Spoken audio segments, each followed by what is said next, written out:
On pense tous à Paris comme la ville lumière, la capitale du rêve, de la beauté.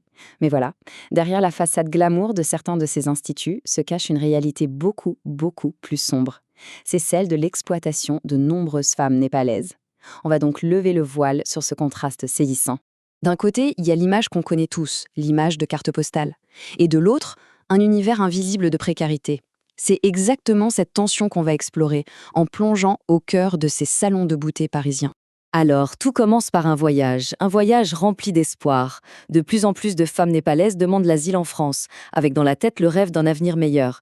Mais très vite, la réalité du terrain les rattrape. Mais alors, comment est-ce qu'on bascule du rêve au cauchemar? Eh bien, tout repose sur un mécanisme légal bien précis, une période d'attente qui devient en fait une porte d'entrée vers l'exploitation. Voici la règle qui est au cœur du problème. La loi française dit qu'une personne qui demande l'asile ne peut pas travailler légalement pendant les 6 premiers mois. Une autorisation de travail n'est possible que si l'OFPR, c'est l'organisme qui gère les demandes, ne prend pas de décision dans ce délai. Et c'est justement cette attente qui crée une énorme vulnérabilité. Parce que le point crucial, il est là.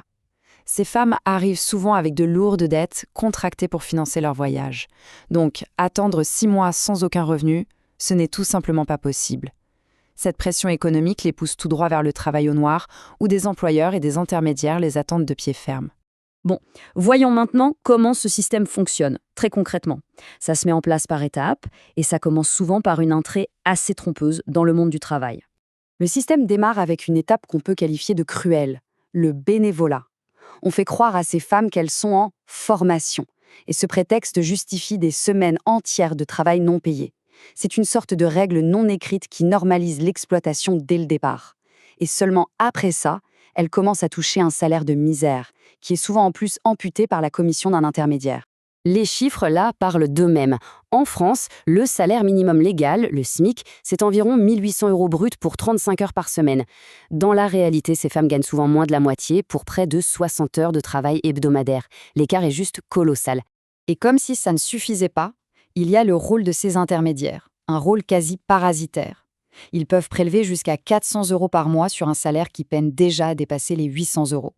C'est un profit direct sur la vulnérabilité de ces femmes. Maintenant, passons à l'aspect psychologique. Parce qu'au-delà de l'exploitation financière, il y a ce stress permanent, cette peur constante d'être découverte. Ça impose de jouer un rôle en permanence pour éviter les contrôles de police. Et cette peur, elle n'est pas du tout abstraite, elle est très concrète. Les travailleuses doivent maîtriser une véritable chorégraphie pour tromper la police en cas de descente. Lâcher les outils, s'asseoir, prendre un magazine et devenir une cliente en une fraction de seconde.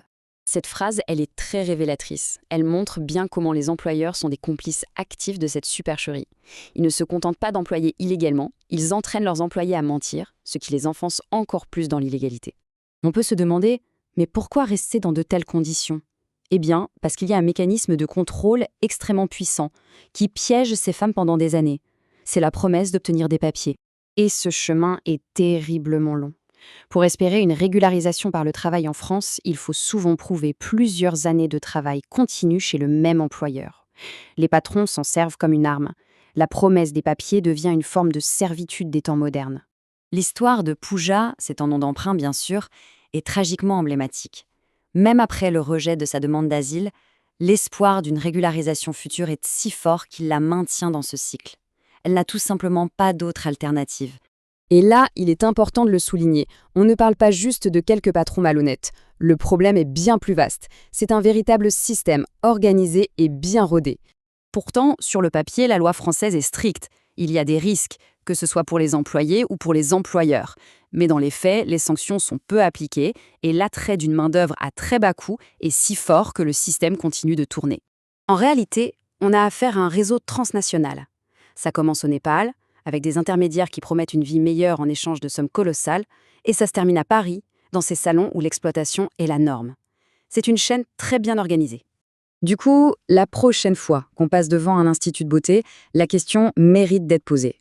Derrière la vitrine, derrière un service qui peut nous paraître anodin, quel est le véritable coût humain? Finalement, c'est une réflexion qui nous concerne un peu tous.